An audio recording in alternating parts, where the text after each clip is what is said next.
Friends welcome to Nikhil official. ఈ రోజు అయితే నేను కాటుగా తయారు చేస్తున్న పాతకాలం పద్ధతిలో. అదే దానికి కావాల్సింది ఏంటంటే ఎల్లిపాయలు, ఆకెల్లిపాయలు ఉంటాయి కదా, ఆకెల్లిపాయలు. ఇగో కూన పెంక అని ఉంటుండే, ఇప్పట్లో దొరుకుతలేవు కాబట్టి నేను ఇట్లా పెద్ద సైజు దీపంతనైతే తీసుకున్నా. దీపం ముట్టియడానికి కొంచెం నూనె వేసి ఒత్తులు వేసి ఒక దీపంత చిన్న సైజుది తీసుకొని నేను ఇప్పుడు దీనికి ఈ ఎల్లిపాయ అనేది బాగా ఇట్లా ఇట్లా ఇట్లా ఇట్లా రుద్దుతున్నా.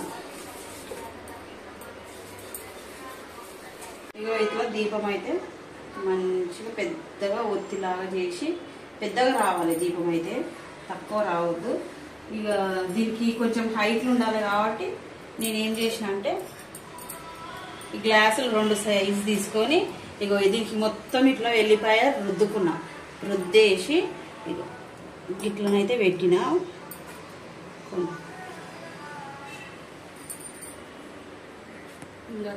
ఫ్రెండ్స్ ఇట్లా అయింది కాటిక మొత్తము.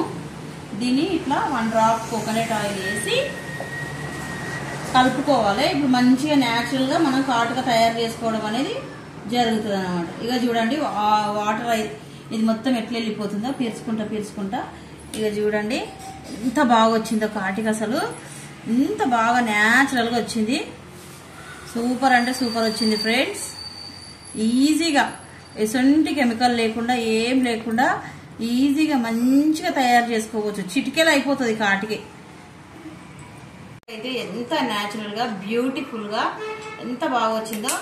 ఇది వాటర్లో అయినా ఎన్ని వేసినా అసలు కపోదిగా 24 అవర్స్ కాదుగా 2-3 డేస్ అయినా ఇట్లనే మంచిగా ఉంటుంది. పెట్టినట్టే మంచిగా ఉంటుంది కాటుక.